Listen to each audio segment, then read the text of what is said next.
Hi, Nkosi. Hi, champ. How are Uh, you? good, good, good. Thank you so much for taking the time to speak to us.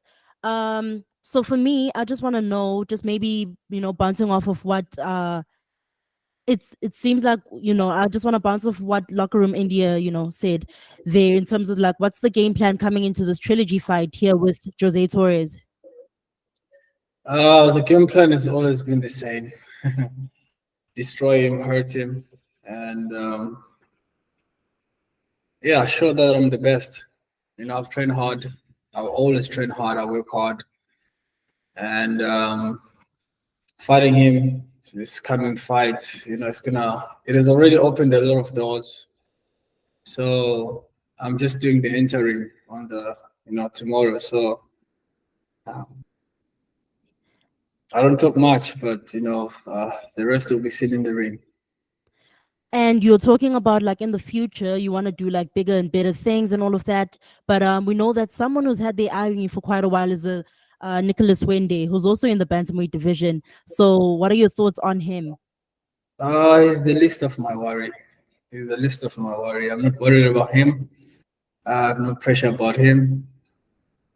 He's been barking like a dog and making noise like a mosquito, but I haven't been giving him attention because he's not really stressing me or anything. Right now, I just have to take care of Torres, and uh, if it happens that he becomes someone I need to meet, it becomes my problem in the future. I'll give him my attention, and then I'll be happy to fight him and also teach him a lesson. Awesome. And the final question from me, I just want to know, even though the fight is not happening here in South Africa, it is happening on the African continent. How does it feel for you to be making history, MMA history with this trilogy fight against Jose Torres? I'm a history maker, as I'm saying, I'm in the verge of becoming the greatest. And these are the fruits that I'm supposed to acquire in the process. So it feels very good, especially being able to bring opportunities like this for other African fighters and being able to bring Brave to Africa. Um, you know, it's good. And I'm happy that a lot of young upcoming athletes from Africa all around the world, they are motivated, and that's the goal, to motivate um, those young upcoming athletes so that they can believe in themselves as well and know that everything is possible. Awesome. Thank you so much. Thank you. Thank you so much. Thank you so much. Eliezer, hi. Hi. How are you? I'm good. Okafor. Yes, yes, yes, yes, yes. It's so good to be speaking to you, and it's so good to see you in high spirits right now. Pleasure. Um, First things first, let's actually talk about Kareem Rabe, your opponent, missing weight. How do you feel about that? That's unprofessional on his side to flew all the way from Algeria to Mauritius and missed the way. That's just so disrespectful for myself and the organization. But anyway, he's already here, so yeah, that's my point. You know. Do you feel like tomorrow, like now that he's missed weight and you feel a little bit disrespected by him, do you feel like tomorrow you are slightly more motivated now to beat him? Listen, I think I've been already motivated when they offer me this fight. You know, when Brave made a decision to give me this fight, oh, since that day I was already motivated and then I did my camp correctly. So it's not about him missing the weight that will give me motivation or take anything away from me. I'm still motivated since day one. And I know that you were training in Bali over there with Nkosi Ndebele. So can you just tell us a little bit more about your experience training in Bali? It's good, you know. It's been a long camp, but it was enjoyable. More sparring partners, more good platform, good trainings partner, as I said, and it's a well-rounded gym. So we did enjoy the hard work, we did enjoy the pain, we did enjoy every single day that we push ourselves through that gym. So no problem. Awesome. And the last question from me, I just wanted to know, since you remain undefeated in your 5-fight professional career, do Yeah. you feel as though with the fight tomorrow, that is the final step before you can, perhaps make a shot at the title, at the super welterweight title? I don't know. I'm here to do my work, which is to get in there and give a good show for my fans and great performance and get the win, of course. So Brave has eye on the division, has the eye on the division, and they know exactly when they will open up to give me that, to offer me that opportunity. So today or tomorrow, whatever they decide to give me that opportunity, I will be ready to jump in. And yeah, I always say don't show or don't give, um, don't show something to the King Kong, because once he get his hands on it, he's not gonna leave it. So I trust if Brave give me that opportunity, I will grab that bird and keep it for as long as possible. And I know that I said that was my final question, but I'm so sorry. I have one more for you. Okay. Um, with the DRC being the most represented nation on this card, how do you feel about being one of the representatives for the nation? Proud, I'm proud. I'm very proud to have my brothers in the queue. You know, now they won't only talk about Eliezer, they will talk about others. I think it's a successful work on my side that I did. I came, I show how strong, how talented that UFC, that DRC fighters are, and we have some couple of guys in the queue. So I'm very proud to have my brothers in Breath Combat Federation Nation. Definitely. Thank you so much and good luck for your fight, champ. Appreciate you. Thank you for your questions. Thank you so much. Hi, Jose. How are you? Pleasure. I'm doing well. How about yourself? Good, good, good. First of all, welcome to the African continent. I hope it's treating you well. I just wanted to know on your side, how has Mauritius been? It's been amazing. It's been too sunny for me. I'm not a beach person, but um, it's been really cool just walking out here. I mean, the atmosphere, at least the part that we've been in, everyone's been super friendly. The hotel has been phenomenal, and I definitely can't complain about it. Besides the gigantic spider that was outside our door yesterday, but overall, everything has been well. I need to come back for a vacation and just be able to explore the island. That's the only bad part about cutting weight is I don't want to do anything. So I usually sit in my room, and as much as I want to get out, I'm like, it's too sunny or it's too this. I'm going to complain about little things, and I'm cutting weight, so I'd rather just stay in my room. So I hope the next time I come here, it's more on a personal vacation, and I can enjoy the island a little more. But overall, it's been extremely positive. Thank you. Definitely, definitely. It seems like you have a lot of respect for Nkosi Ndebele, your opponent. So I just wanted to know, how do you feel about making this MMA history with him, like up against him, and just having this big moment with him specifically? I think it's amazing, because I'm creating history and I'm helping a fighter come up from really, really rough upbringing from what I know. I know his manager, Jason, really well. And we talked about fighting Nkosi before, the bout even happened. If I can get his approval to call out Nkosi. And when I finally did, he was showing me documentary stuff on him and Kubanza and stuff. And I'm like, man, this is ridiculous. Like, yeah, I'm a poor kid from the south side of Chicago, but that's American poor or ghetto is very different from other countries, especially Africa. So seeing how far he's come, I know after the second fight, I told him and I whispered in his ear multiple times, like, dude, congrats. Like, I'm proud of you.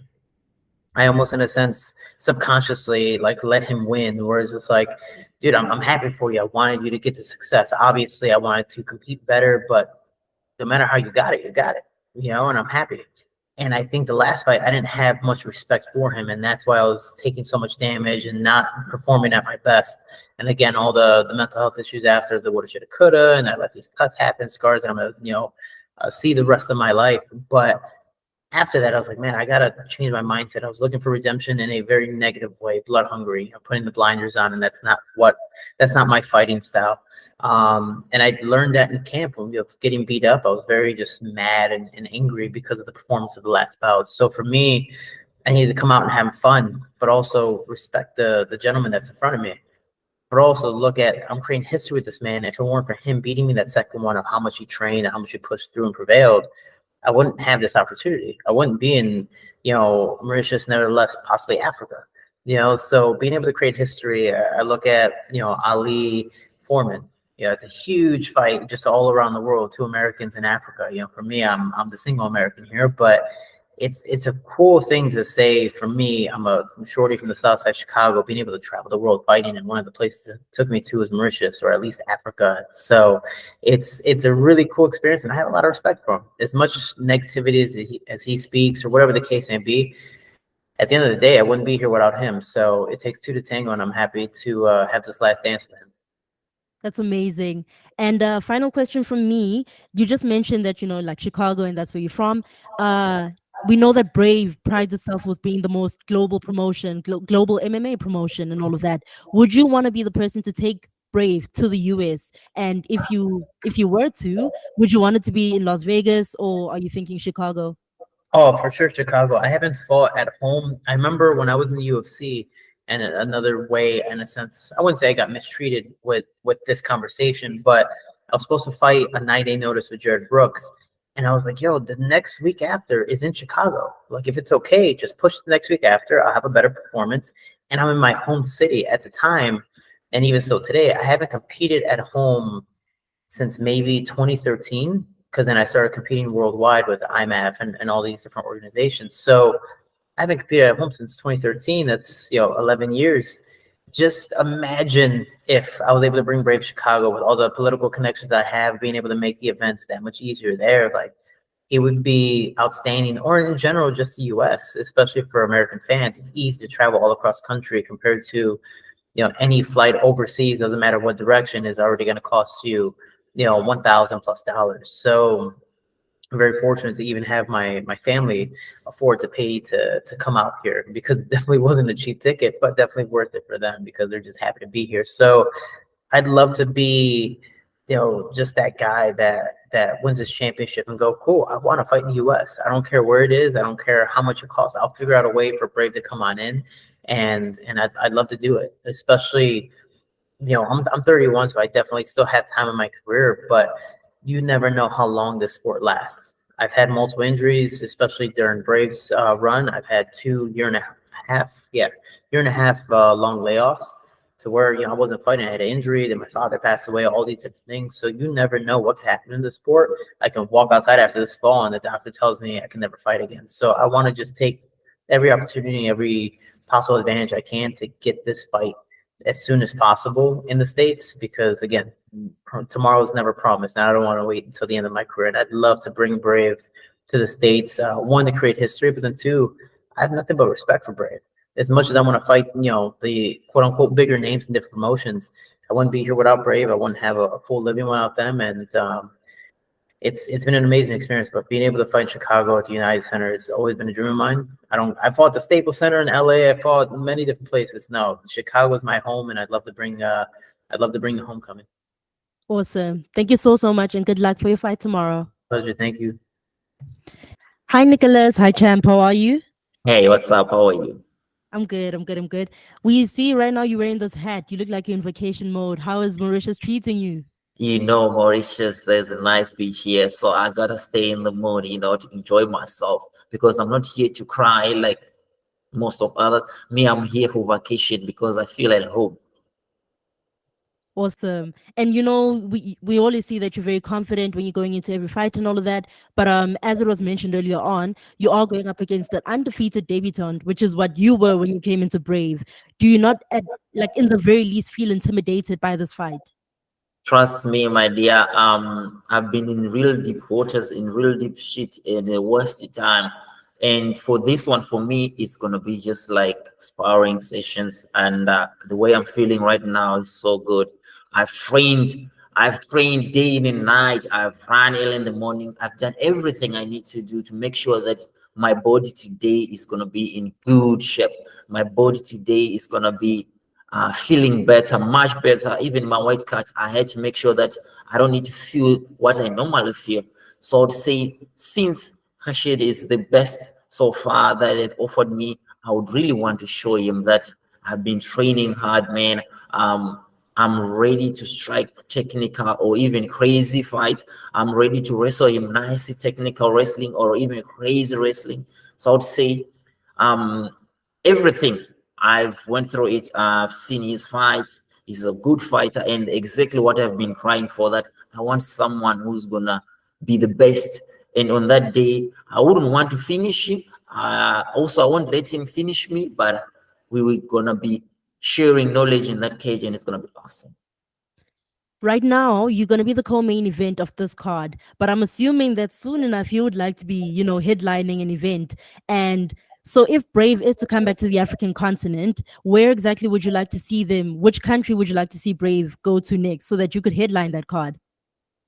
So far in Africa, the countries that I've liked come to like is South Africa, of course. If Brave come to South Africa, at home at the backyard, trust me, if I'm hailing Brave at that moment, it's gonna be awesome, and I'll show everyone that I'm the best of the best in this game. Now, I know that you like coming out with, like, some really interesting theme songs and all of that. Can we get a little hint of what your theme song might be tomorrow? That one is classified, my dear. All you need to know is my theme song is gonna be hype. My theme song is gonna show and reflect who I am. And one thing is for sure, that the theme song, myself, and the fight itself is gonna be cracker like, because ah, I've never felt like this before, and I'm ready to go, and I'm ready to show the world that there is a guy named Nicholas Hwende, and he's the best, and he's so good, and he's gonna be the greatest of them all. And then just the final question from me. I know that you fighters don't like making predictions on your own fights, but with the main event between Jose Torres and Nkosi Ndebele, do you perhaps have a prediction of who might come out the victor? Of course, I go with my brother Nkosi. Who else would I be going with? I would say if Nkosi come up with the same game plan that he did last time, strike, enjoy the game, don't get carried away, don't overcommit, enjoy the game, man. Don't feel like I'm in a fight in sweat, your armpits. I would say get in there, smile to everyone, and execute your own skills. At the end of the day, it's a win. Awesome. Thank you so, so much. Good luck for your fight tomorrow. Thank you very much. Thank you so much. Hi, Prince. How are you? Hi, how are you? I'm good. Everything's good. How are you? I'm good. I'm good. I'm good. First question from me. I just wanted to know, since you are making your debut on this Brave CF82 card, how does that make you feel right now? How are you feeling? Are you feeling nervous or are you feeling confident? I feel confidence. I feel confidence. Sometimes also I feel nervous. It's my first time to fight an international fight and to fight on the like some on the big organization like Brave. So yeah, but I feel confidence. I feel confident on the fight. I feel very confident, very excited for the fight. Yeah, I'm ready to go. Awesome. And you're opening up the card with Ramazan. So do you feel like you have a personal responsibility to actually kick off this card like in an impactful and powerful manner? Like to set the pace for the rest of the card, or is that pressure on? Yes, yeah, there's a lot of pressure. There's a lot of pressure on my shoulder also because back home, they putting the pressure. They want me to win. So for me, I wanna give a show. I wanna give a show. I wanna open the card, reach the bank. So I wanna put a show there. I wanna put a show. I don't wanna just to go there and be a boring fighter. I wanna go there and give a show so people they can see that no, Prince is here. And in the build up to the fight, we've seen, there's a lot of like psychological warfare on your part towards Ramazan Gitinov, including you actually like bumping into him a few times and just going at him. Is that all part of your strategy, or is that just how you are? No, it's not who I am, but when I saw Ramazan, it just pissed me off because back home where I come from, you know we fight, we fight. We don't just hugging, we don't just playing around and like we fight. We should stand there, we fight. This is a blood sport. So for me, seeing Ramazan fighting some of the guys just hugging and stuff. There's no nothing. It's not just it's like he's enjoying this sport. So for me, I don't like to enjoy this sport. I'm not enjoying it. I want to give this is a blood sport, so we have to pump. We have to give a show. So for me, I have to give a show. So for me, when I say Ramazan, I say that I know it's a boring fight. I'm not who I am. I don't know the way I talk to him. It make me just because when I saw him, it make me just angry because he's a boring fighter. The way he's fighting, I don't like it at all. And okay, so the last question from me then. So then it seems like there's a little bit of disdain, I guess, for Ramazan Gitinov and his fighting style. But then is that just with regards to his fighting style or also him personally? His fighting style is not impress me. His fighting style is not impress me at all. I see some of the guys that they fight very good, very good, but his fighting style is not impressing me at all because there's no show, there's no nothing, just boring fighter. Awesome. Okay. Yeah. Thank you so much. Good luck for your fight. Thank you. Thank you so much. Thank you. First of all, thank you so much for, lending us your time. Thank you so much. Oh, sorry. Sorry. I wanted to ask, first question, how does it feel for you to be representing the DRC upon debut? Comment tu te sens de représenter le Congo dans cette organisation? Oui, ça fait tellement plaisir de représenter le Congo et l'Afrique tout entière ici à Brève. So it's a great pleasure for him to represent the DRC and the Africa in general in a global organization like BRAVE. That's amazing. We know that like Ananias had a very dominant run over at AKO and other promotions. So can we expect to see the same level of dominance here at Brave CF? On sait que tu as été très très dominant dans tous tes combats, notamment à AKO et en Afrique. Est-ce qu'on peut s'attendre à une domination aussi importante ici à Brève? Oui, bien sûr que oui. J'ai toujours été comme ça et je le resterai très dominant sur mes adversaires, bien qu'ils ont plus de combats, bien que l'autre allié a plus de combats que moi, cela n'empêche que je sois plus dominant que lui. Yes, of course, that's the way I am. I'm always a dominant fighter. So even though my opponent can have more fight than me, but I can tell you that I will be the one dominating this fight. Amazing. And of course, like you just said right now, this is probably one of the more experienced guys on this card with 29 fights in his professional record. So does he in any way feel intimidated? Do you, Ananias, feel intimidated at all? C'est bien, comme tu l'as dit, c'est un des gars les plus expérimentés sur la carte avec 29 combats. Est-ce que tu te sens intimidé, même un petit peu par rapport à ça? En fait, je ne me sens pas intimidé. J'ai plus d'expérience dans le sport, sauf qu'on n'a pas eu assez de chance auparavant pour combattre et pour démontrer au monde entier qui nous sommes réellement. J'ai plus d'années d'entraînement. Bien avant, dans les MMA, j'étais dans le karaté Kyokushin, je suis ceinture noire aussi. Donc, rien ne m'effraie devant ces gars. Je suis totalement prêt. I'm not intimidated at all. Actually, it shows that he's got more experience than me, but it's not the case. I've been training for so long in martial arts. It's just the fact that we didn't have the same opportunities growing up in Africa. And to be honest, I'm a champion in Kyokushin Kai Karate. I've done tons of fights, so many fights, and I'm not going to be impressed by anybody at this point. I have a very long experience in martial arts, even before starting with MMA. So this guy will not impress me at all in the cage. Amazing. And the final question from me, I just wanted to know that, like, with this fight, what statement are you trying to make to the world and to Africa? Avec ce combat, quel est le message que tu veux envoyer au monde et à l'Afrique en général?